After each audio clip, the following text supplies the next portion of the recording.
In the next few weeks, we bring you updates of some of the best stories that were featured on Special Assignment, and in this episode, we re-look at the killing fields.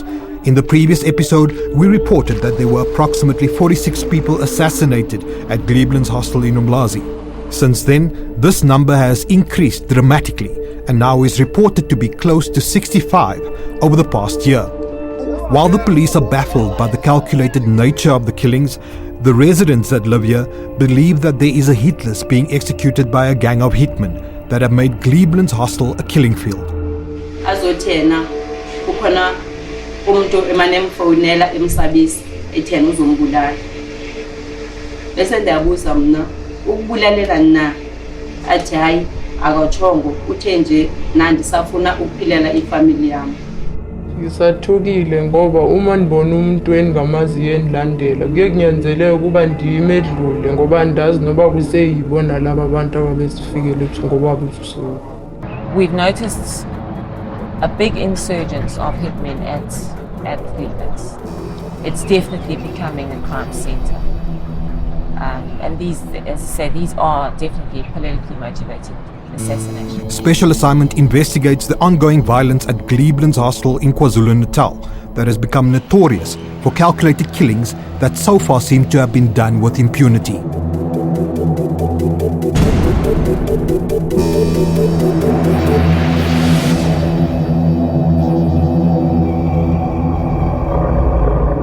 Cleveland's Hostel in Umlazi has always been an epicenter of violence in KwaZulu-Natal since 1994, with political conflict between the Inkatha Freedom Party and the ANC. Even as far back as 1995, arsenals of illegal firearms and guns have been found in this hostel during South African police raids, and politically motivated killings have become the order of the day. Over the past few years, the hostel has become a breeding ground for crime syndicates. The recent murder of Bongani Shlope, one of the leaders in the hostel, who people feared and accused of being behind some of the violence in the area, is seen to have the potential to trigger a series of retaliatory attacks. Even the army had to be deployed to the area following these murders. A volatile and tense atmosphere prevails in Cleveland's Hostel as the funeral procession of the two most recent victims of the ongoing violence gets underway. SABC deployment as well as the Metro Police have been stepped up to mitigate any further incidents. Angry supporters of Shlope toyed outside Block 52 where he was gunned down, chanting songs of war, while vigilant SAPS and Metro members keep a close eye on the proceedings. They are escorted in their hundreds from Cleveland's Hostel to Umkamas by a heavily armed SAPS escort. It is clear that the police are taking no chances as they search every bus and hostel resident before they enter the area where the funeral is being held. The highly charged emotions at funerals like these are known to lead to instant revenge attacks, especially since rumors have been circulating that Shlope's followers have vowed to avenge his death and stated that one person from the rival blocks would be killed every day till the day of his funeral. As the masses arrive at the funeral that is already in session, they move in unison towards the ceremony, branding traditional weapons and chanting Zulu war songs. In the midst of this charged atmosphere, we get the opportunity to talk to the late Shlope's sister, who is still mourning the loss of her brother, whom she has come to lay to rest. Sesifikile khona sathola ukuthi nene wangenela abantu bamdubula ke futhi ngokuzwa kwethu kunomunye owezomtshela ukuthi nene nawo khona ngakuboni kahle uthe lo engofiki ukuyimtshela engasi wase eqamba esiyomtshela kwase kwabaqala ngaye abantu bagcina ngalo sendlini. Despite the ruthless and violent manner in which her brother was murdered, she believes that justice needs to be served as opposed to vengeance. Asikholele ekutheni umuntu kuyabuyisela kubi ngokubi. Sicabanga ukuthi bese kube ngalomthetho athi isandla kulo ndawo. Lucas Ndlovu is one of the leaders in Block 52 and stayed 2 floors above him in the hostel. He remembers vividly the night and the way that Shlope was killed. Kwafika abantu ababehlasela eBlock 52 bafika bangena abanye bakhuphuka ngetebhiso zakwa right abanye bakhuphuka ngetebhiso zaka left kanti base sebebonile omunye umfo ubhuti wakacela wazama lo bhuti wacela ukuthi uyozama ukuyothiphisa uhlobo kanti abanye abakhuphula abakhuphuka kwezinye izitebhiso sebembonile bashesha kusho ukuthi bamdukulela kwi-Butler Guards base bengena ngaphakathi ke bamdukula. He remains hopeful that the murder of Shlope will not lead to an escalation of violence and is of the view that the tensions in the area has reached levels where intervention by Zulu King Zwelithini is needed to bring about peace in Umlazi. Siyacabanga ukuzama ukuthi sibabonise abantu noma belimele inhliziyo kodwa ke bayavuma ukuthi mhlambe mangase ithemba labo selise eminyangweni kwamakhosi. Meanwhile, the plight of the residents at Cleveland has got the attention of a humanitarian aid organization, Gift of the Givers. They have come to Cleveland's hostel to hand out much-needed food parcels to aid the families that are caught in the crossfire of the violence.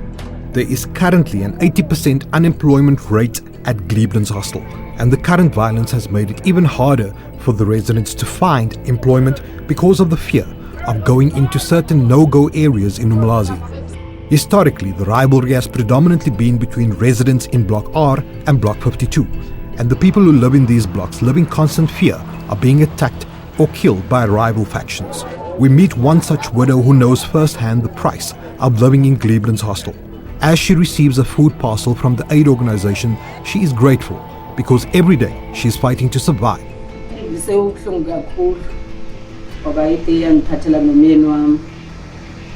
Uxatshana njengayazi nento ebangwayo kahle kahle kodwa nje kancane bendike ndeva engathi kubangwa into yorent irent engathi bekhuphuka njalo ikhuphukile engoku balwela lonto ukuthi umasipala mangabakhuphuleli irent kakhulu angathethanga nabo lesikhuphukile nje bona bazokufananisa irent ikhuphukile angakaze ahlale nabo phansi. Mamotina believes that her husband Temba was killed because he was a community activist who was very vocal about resolving the housing issues in Cleveland. She describes her late spouse as a straightforward and godly man who was opposed to wrongful decisions.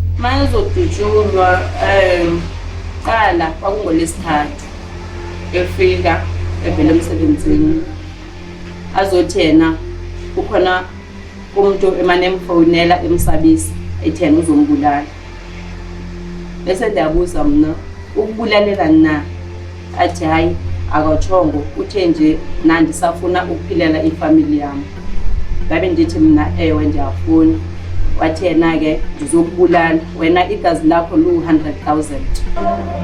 When she heard of the alleged threat on her husband's life, she suggested that they relocate back to the Eastern Cape, but Temba Pina apparently refused.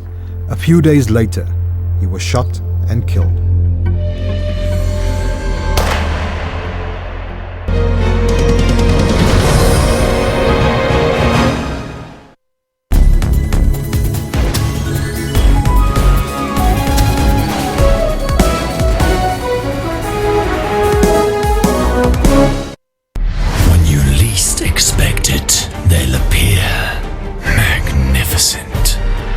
The lives, the souls, the OMG of the party, in all their glorious, glory. Ah, yes. We salute you, party comrade, with a bottle of Clip Drift brandy and a 6-pack of Savannah Dry or Light combo for just 160 Rand from Tops at Spa. Water-wise, water is an essential need.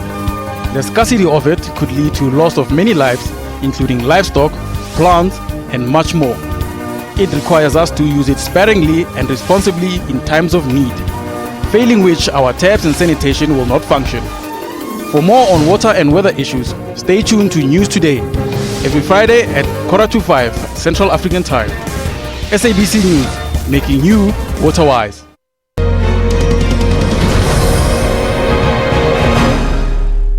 KwaZulu-Natal is one province where police members are highest at risk. After Gauteng, it has the second highest rate of police killings. The hotspots of concern are Cleveland's hostel, Commercial hostel, as well as taxi violence. To find out for ourselves the risk factor, as special assignment, we spend a day on the ground with Umlazi police as they are about to engage in a high-risk operation in Cleveland's hostel, notoriously known as the killing fields. As part of Operation Fiela, the SAPS members are briefed by Colonel Chaliza from Umlazi. Check, look for firearms, look for drugs, whatever you suspect to be related. The raid commences with more than 100 SAPS members as well as the tactical response team. The operation arrives at Block Y and goes door to door, bracing themselves for armed residents who may not welcome their presence. There are currently a number of operations that are being conducted in Umlazi Livelihoods Hostel and other hotspot areas, and this Operation Fiela forms part of a national program aimed at crime prevention in KwaZulu-Natal.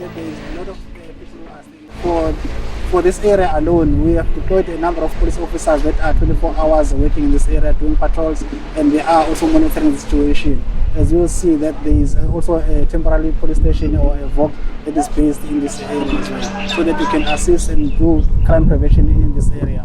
While they are patrolling this area, they have already made a number of arrests, including the illegal firearms. One of the biggest challenges to the policing of Livelihoods Hostel is that there are more than 22,000 people staying in a confined area, while Umlazi SAPS has only about 400 members currently deployed. A violent petrol bomb attack took place in Block Y, which killed a 3-year-old child and severely burnt an elderly woman. In recent months, raids like these on hostels like Livelihoods and KwaMashu, SAPS members have found large numbers of illegal firearms and even drugs. In some cases, we notice that there are criminals that are staying in hostels. That is why we are raiding the hostel as well. That is why we are also getting some illegal firearms that are being hidden in these areas, as well as drugs as well.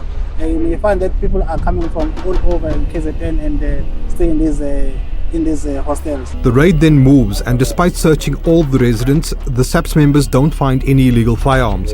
It is apparent to our team, though, that the raid seems to focus mainly on Block Y and Block Z, and the notorious Block 52, where Shlope was killed, and Block 42, which is allegedly known to have questionable individuals, are not given the same attention.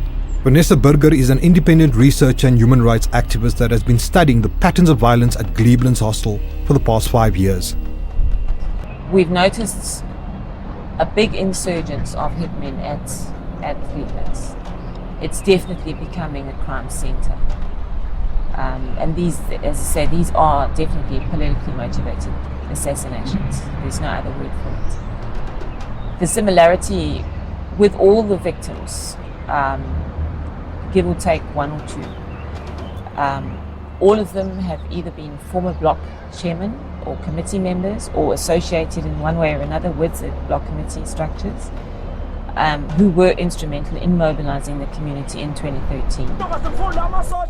Strong alliances and divisions along political and cultural lines also add to the problem. She says that although the hostels were originally intended for migrant labor, they were used as power blocks by the former apartheid regime to hide arms caches in. The violence is not stopping. As I say, evictions yesterday, evictions again today. So it's only a matter of time before more people are killed. It's very sad actually, because the people who are carrying out these hits, they are being used. They are only tools in the hands of their political masters. And once they've served their purpose, they too will be thrown away. And they will have information that the politicians will not want to get out. So their days are probably just as numbered as the warlords were. Vusi Zweni says he lives in fear of losing his life because of his role in conflict resolution interventions against hostile violence.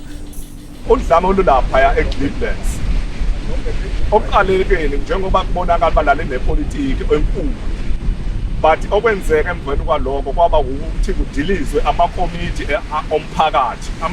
omphakathi angachelile nepolitiki, kodwa akubukeka ngathi ahambisana no-block chairperson, amakomiti futhi akwazi ukukhuluma ngeliso elilodwa.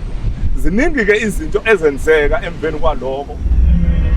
A handwritten eviction letter like this one gives a room owner only 2 days to vacate the hostel.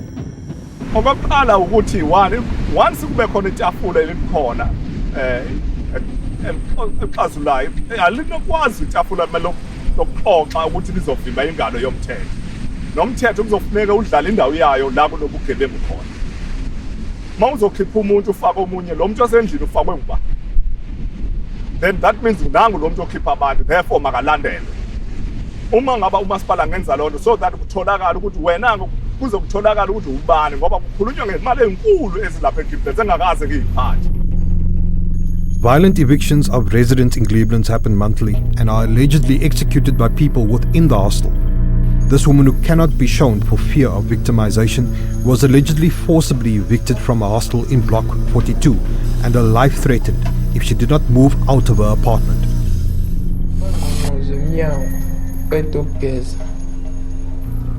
Sathi singakuvuli wazikhabela isicango wangena.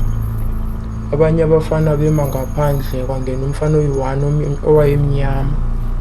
Wabuza uba sihlaleleni lapha siyebuya ka-Ara posilonga khona. Xa sike salala nje sazi ukuthi sifile. Waphuma wahamba ngoba wayewathi uyabuya. Zanele is now squatting with friends in another block because she has been left homeless. She's still living in fear following the incident. Ngisathukile ngoba uma ndibona umuntu engamaziyo endilandela kuye kunyanzeleke ukuba ndime edlule ngoba ndazi noba kuseyibona laba abantu ababesifikele ngoba busuku. Residents like Zanele say they live in constant fear of armed criminals who live in the hostel. They have seen what happens to those who do not vacate their hostels.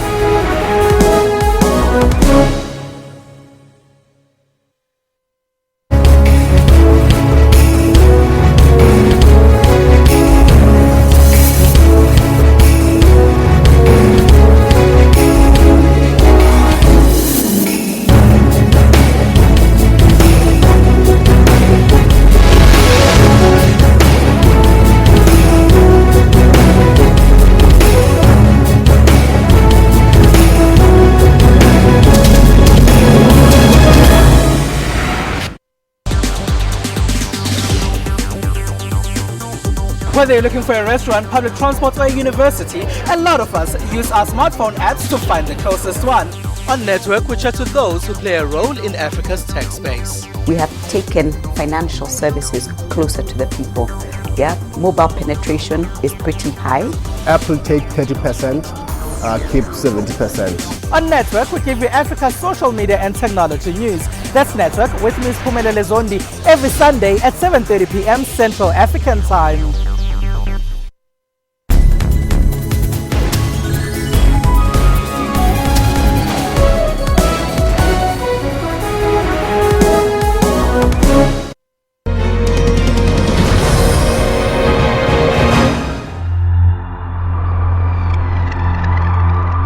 During the course of our investigation into the conditions at Cleveland's hostel, we also learned of the alleged duplicity of some SABC members in relation to their role at the hostel. Numerous cases have been reported to police watchdog IPID that directly implicate members from Umlazi SABC working in Cleveland's. The high number of killings at this hostel prompted the then public protector to intervene.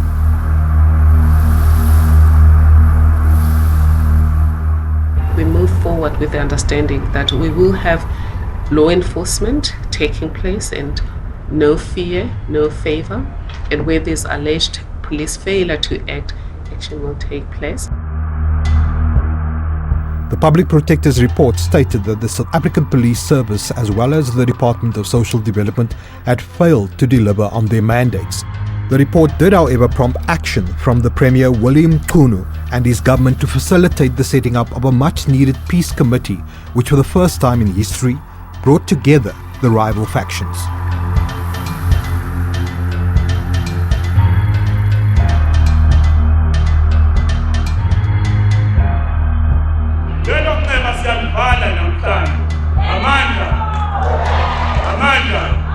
Nkosinati Shezi was one of the peace committee members that was very passionate about bringing about peace.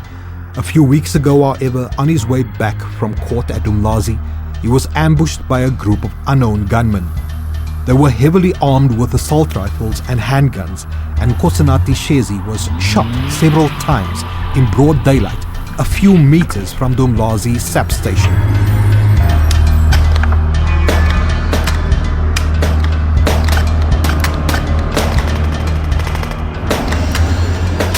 According to witnesses, the attack was so brutal that they emptied their magazines, which is indicative of it being a professional hit, and Nathi Shezi died on the scene.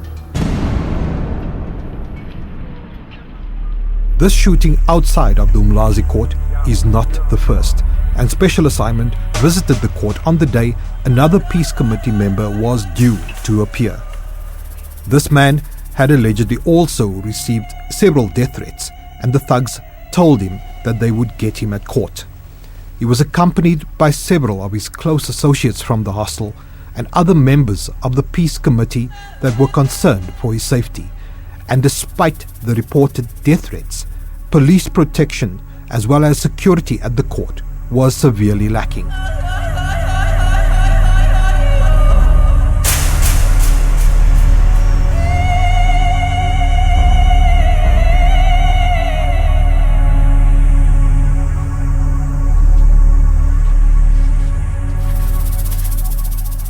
We spoke to a few members of the peace committee who asked us to protect their identities. All the members of the peace committee are now in fear of their lives following the killing of Nkosinathi Shezi.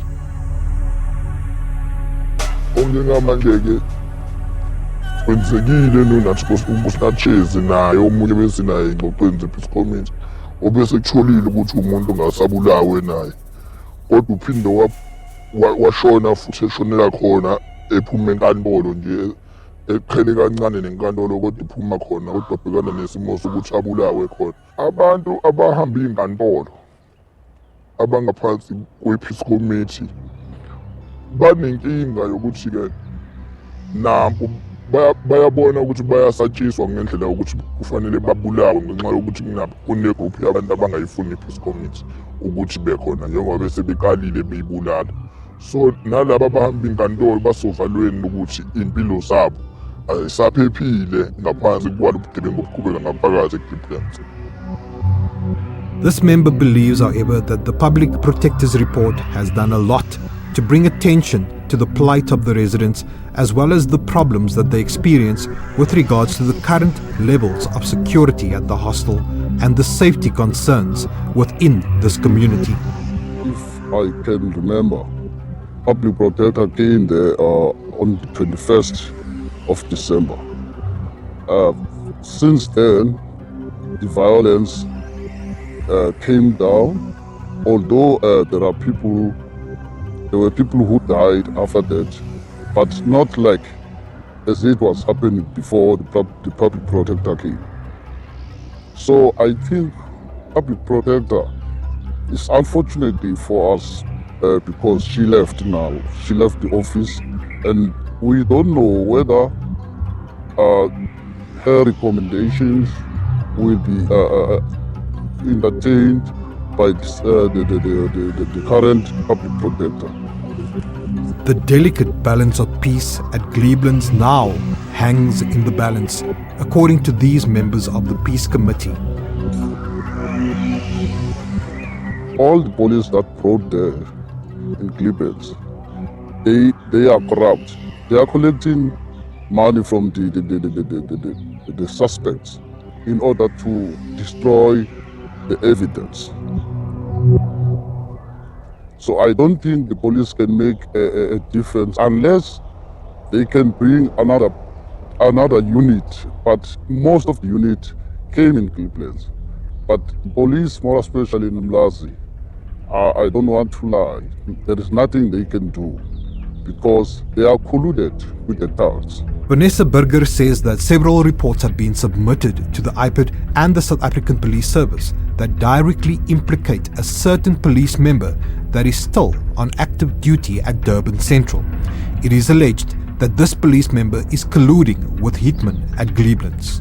Well, what is needed is firstly for all the suspects that have been identified, and that includes the police member that is behind this. who has been identified to SABC and IPID many times, to be arrested and to be properly investigated and properly convicted. All of them, the suspects and the police behind it. Any of the police that are also involved in collusion, bribery, and there are many names that have come out of this. They all need to be dealt with and removed. The local political leader that appears to be actually the sort of clean hands behind the bloodied hands, that person also needs to be investigated fully. The sort of economic side of things, one of the things we did ask for, and interestingly, the police, the good police, the hard-working police who are sort of trying against all odds to resolve things there, they also supported this, that for a full forensic audit to be done on the finances of the hostels in general, and specifically all the Cleveland's contracts. In my opinion, it's the money is driving the blood at Cleveland's. IPID, however, says that they have received reports about this police member, but that in order for the investigation to proceed, they need witnesses to come forward. We have been informed of these allegations. However, again, we have called on the people who reported to us to make contact with our office, or at least inform the witnesses to make contact with our office, or provide us with the names and contact details of the witnesses so that we can investigate these allegations. So far, nothing has come to fruition in regard to that. To rule a community, divide and rule, I mean, we can see this. Social instability is orchestrated in so many communities across our country. Cleveland's is one of them. It's in people's interest to actually divide a community and weaken it. The more instability, the more fear is created, the more likely you will remain with what you know than change to something that you don't know. Provincial government is planning to hold an imbizo with the entire Cleveland's community, and has also promised that the peace interventions will continue and that new SABC members will be deployed to Umlazi.